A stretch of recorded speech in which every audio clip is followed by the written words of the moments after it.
Over the years, our family's had a share of health problems. So prescriptions are a part of our life. Before we went to the big box store. We both thought it would help us save. But with the long lines and impersonal service, filling prescriptions became a chore.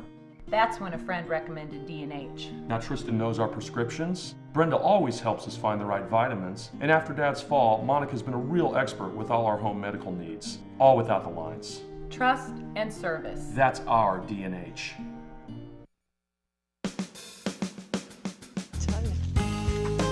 Good morning and welcome to Radio Friends and Happy New Year to you. Happy New Year. This is January the 1st, 2015. Where has the year disappeared? I don't know. It's amazing. It is. 2014. It's gone. 2014 is gone. Now it's going to take like a month and a half to learn when you write checks to put. Yeah, making that 4 to a 5 is kind of a challenge. And the older you get, the harder it is. Heather Harlan is with us. Good to have you here, Heather. Thank you, Paul. Phoenix Health Program. Thank you for getting up early this morning. I guess you were out celebrating last night. Yeah, but it was great to be here this morning. It is. It's always good to start the new first year of off. January. And I thought you'd be a perfect guest for the first day of the new year. Thank you. Trying to get ourselves off onto the right step. Yeah, I appreciate that. You know, we often focus on those New Year's resolution things. Yeah. And Phoenix Health Programs is always looking at the research on how do we help people change.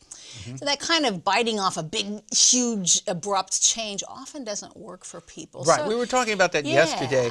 Yeah. A lot of times people will make all of these resolutions.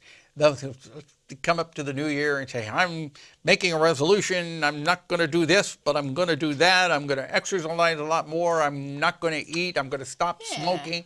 And then it becomes overwhelming. Sure. And you throw up your hands and say, oh, man. So what we usually focus on is sometimes the smaller steps. And actually today, the people I want to talk to are the family members of someone who may need to be dealing with a chronic health issue, and you'd like to know how to be supportive in some positive lifestyle changes. And sometimes we think nagging or controlling, and I've got what I call the ABCs of family support, how families can support change. ABCs of family support. ABCs, 3 points. Nagging is not one way, is it? No, it is not. That's not an ABC. And so I'm going to focus as an example on helping someone quit tobacco, because often that's what comes to mind is quitting tobacco at the beginning of the year.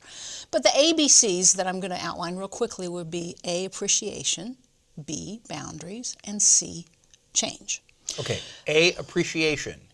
And appreciation, I mean, first of all, appreciation for what a difficult process this is for your loved one. Lifestyle changes are difficult. So to appreciate it's difficult, and also to appreciate those small steps. For example, you know, you've gone without a cigarette for 2 days. That's a real positive step. Instead of waiting till someone's months and months into recovery, begin to notice and appreciate those small steps, and that it's difficult. The second one would be boundaries. And that would be your expectations, your personal thresholds, your limits, your rules. So you might say, again, with someone who might be working on quitting tobacco, to say, you know, my car is smoke-free and my house is smoke-free. You're welcome, but the smoke is not. Or you might say, you know, I'm really not willing to buy tobacco for you because I'm saving for a new pair of shoes for me.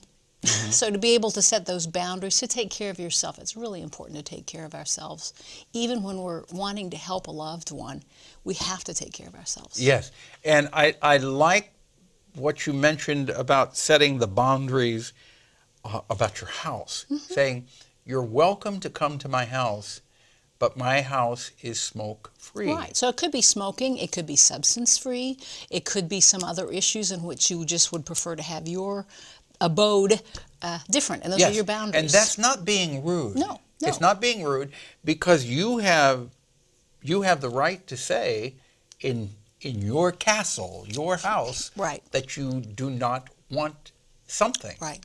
And so then finally, the last C would be change. And I need family members to listen carefully, because it says change, not control.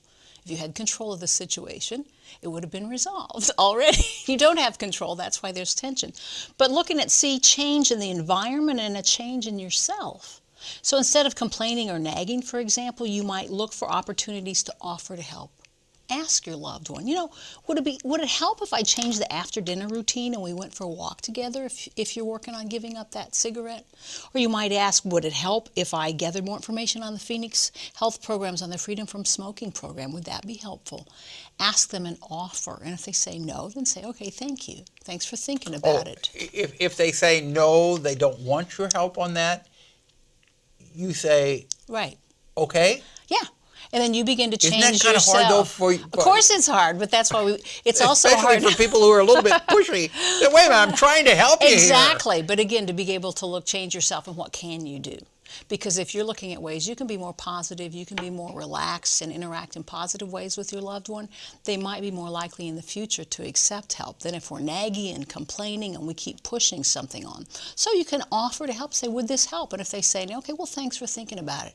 And then you go spend that money on your shoes, or you do whatever it is you wanted to do. Take care of yourself. Self-care is big, and to change the environment as to what's going on in that home situation or within that family that contributes to stress. Look at your part in it. Sometimes we want to blame someone else for everything, and the reality is sometimes we can make the relationships much better if we own our part in the nagging or the complaining, and that we get help for ourselves so we can be more positive and more relaxed. It doesn't mean the other person will automatically change, but it changes the environment. So it's about appreciation, it's about boundaries, and it's about change for the environment and change for ourselves. Now, talking about it, it makes common sense, and it sounds simple. But realistically, when you start to do it, there could be some problems, and it may not go as smoothly as you were expecting that it will. Exactly, and what we know is it's about neural pathways, those habits that are literally physical changes in our brain. And it's not just people who use tobacco or other drugs. We create our own neural pathways by how we respond in situations. So when we go to change and back off from nagging somebody, that feels really hard too if we're used to taking that jab or saying something. So families can get help with that. They can call us. I'll give the number in a minute, but they can have a free health consultation. We have a free family group Mondays, 6 to 8. You can come whether your loved one's in treatment or even interested in treatment or not, 6 to 8 on Mondays, except Monday holidays. We have a Freedom from Smoking for individuals or groups. You could call Greg for that, and his extension is 2123. And they quit halfway through the class, so you have the whole half of the class to prepare for quitting. And our phone number you can smoke halfway through the class? Yeah. It's a lifestyle change. In class? Yeah, not in class, but you can still have that lifestyle while you're planning for that change. Okay. And our phone number is 573-875-8880. Google us, phoenixhealthprograms.com, or check us out on Facebook. Okay. Heather Harlan, thank you so much for coming by. Thanks. Happy New Year, everybody. Happy New Year.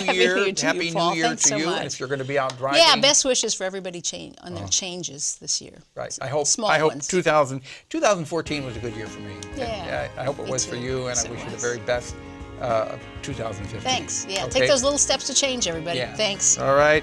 We're out of time for today. Tomorrow, we're going to talk with, we're going to talk about the Teen Challenge. Rick Routon will be here.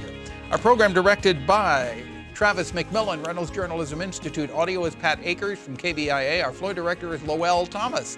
And our assistant producer and guest coordinator, Uncle James Mauser. Thank you so much for joining us today, and Happy New Year.